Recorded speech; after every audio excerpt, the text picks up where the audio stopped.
So let us go to the next part.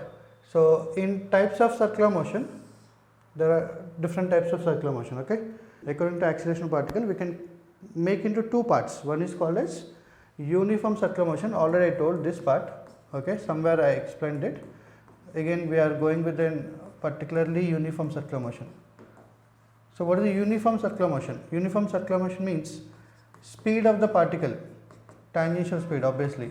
Speed is nothing but, speed of the particle is nothing but the direction of velocity will be along the tangent always. Okay, in circular motion the velocity should be along the tangential direction, no other alternate for that. And centripetal force always should be there towards the center. So we are making the types of circular motions into two. One is uniform, other one is non-uniform according to the acceleration. So speed is constant, so or omega, angular velocity is constant. Whenever speed constant or angular velocity constant, then that motion we call it as what? Uniform circular motion.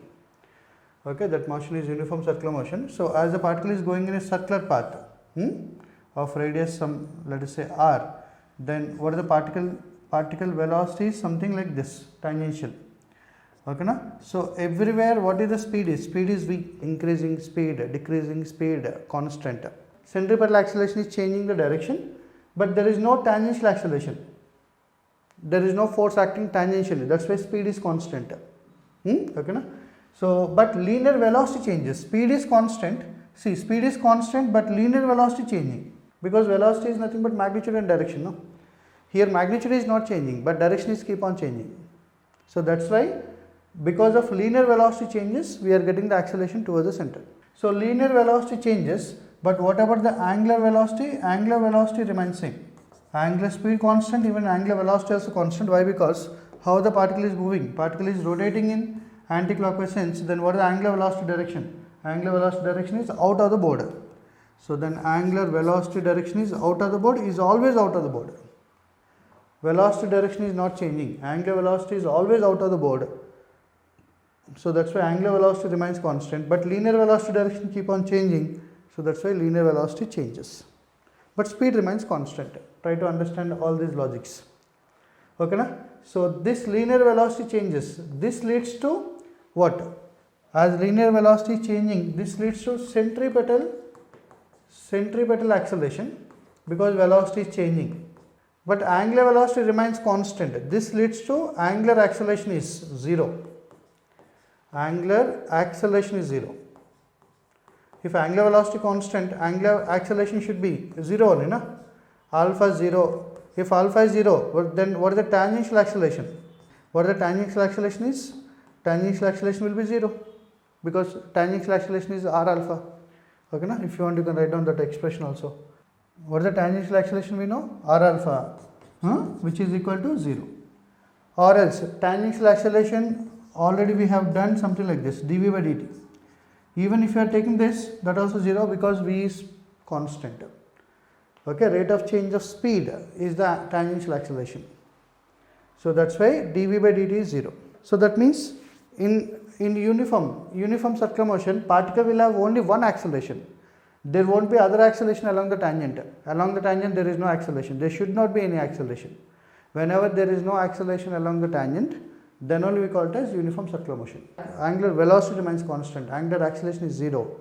But because of linear velocity changes, you will get the centripetal acceleration. Okay, na?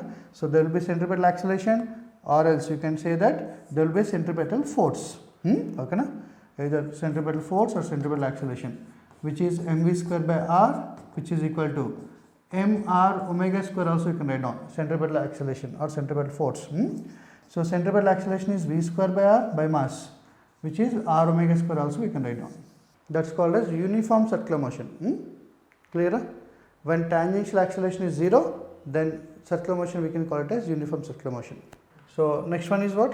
What is the next type of circular motion? One is uniform circular motion, other one is non-uniform circular motion. Okay, na? So in non-uniform circular motion, what is the difference? Difference between uniform and non-uniform circular motion. So there will be tangentially force acting. Okay, na? If a particle is going in a circular path, okay, so it will have, definitely it should have the centripetal acceleration or centripetal force. Without this, there is no question of circular motion. Okay, So let us say that velocity is in this direction, velocity tangentially is there. Then there can be a force, or there can be an acceleration along the tangential direction. Tangential acceleration should be not equal to 0. It can be in the direction of velocity, it can be opposite to direction of velocity. You can take opposite also, not only in the direction. Okay, now this is the velocity. So centripetal acceleration is compulsory. Then how the tangential acceleration is? Let us say it is opposite. Okay, now so what is the angular velocity direction? Suppose particle is rotating in this way. What is the angular velocity direction? Angular velocity will be out of the board. Angular velocity will be out of the board. Here acceleration is in the same direction of speed. Then speed is increasing. Speed increases means omega also increases. Then what is the direction of alpha? Direction of alpha will be here same direction, because accelerating. Here particle accelerates. Here particle is decelerating, opposite to acceleration. Acceleration opposite means force is opposite. Force is tangentially, force is acting. Tangentially force is acting opposite to speed, opposite to velocity. Then what happens to speed? Speed decreases. Then alpha direction will be opposite into the board. These are the alpha and omega directions. Okay, na? So in this case, then particle speed or angular velocity, anything, speed or angular velocity increases,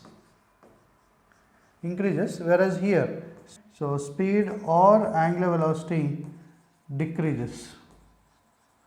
Okay, na? So both are called as what? Non-uniform circular motions. For what is the meaning of non-uniform circular motion? Tangential acceleration is not equal to 0. So there is a force along the tangent, or there is an acceleration along the tangent. So under this condition, what is the net acceleration of the particle? What is the net acceleration of particle in non-uniform circular motion? Net acceleration of particle is equal to, I can write down, root of, see, this is one acceleration, this is other acceleration. How the angle between these two accelerations are? 90. One is radial, other one is tangent. Okay, na? So what is the angle between them is 90. Tangent is always perpendicular to radial. So two vectors are there, two vectors are at an angle 90. Then we have to find out the resultant vector, resultant acceleration, net acceleration of the particle in non-uniform motion I am finding. Okay, na? So there are two vectors, I want to find out the resultant. Then what is the resultant I can write down? I can write down something like this: AC square plus AT square plus 2AC into AT cos, what is the angle between them is 90. Simply we can write down root of A square plus B square also, but just I want to show you that I am using the vector resultant formula, root of A square plus B square plus 2AB cos theta. Okay. Then what is the obviously third term? Third term goes to 0.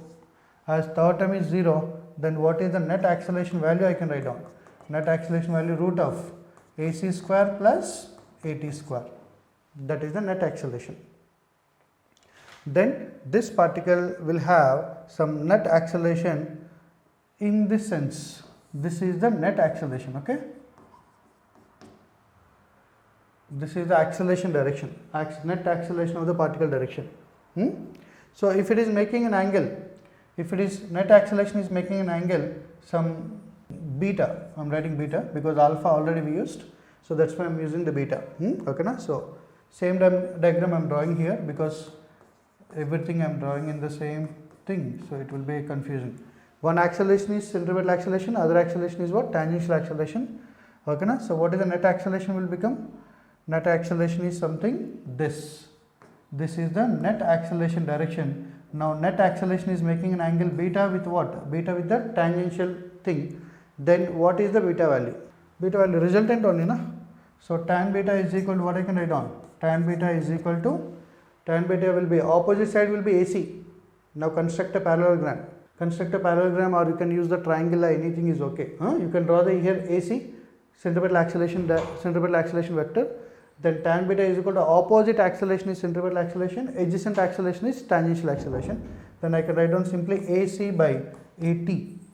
Then what is the beta value goes to? Beta value goes to tan inverse AC by AT. Okay, na? So that is the beta. What is the beta? Beta is the angle made by net acceleration with the tangent is called beta. That beta value is equal to tan inverse centripetal acceleration by tangential acceleration. Centripetal acceleration means you can use r omega square logic. tangential acceleration means you can use r alpha. Okay, na? So you can write down r omega square by r alpha, omega square by, you will get, if you want you can extend the formula, your choice. Just I have given the fundamental formula, you can go in any way of your choice. I can write down in this way, right? So then r and r cancel out, you will get tan inverse omega square by alpha. Here also root of, you can write down r omega square whole square, then this is r alpha whole square. You can take r's outside, you can further extend root of omega raised to 4 plus alpha square. I have taken r out of the expression. All of you okay? Understood? Write down this.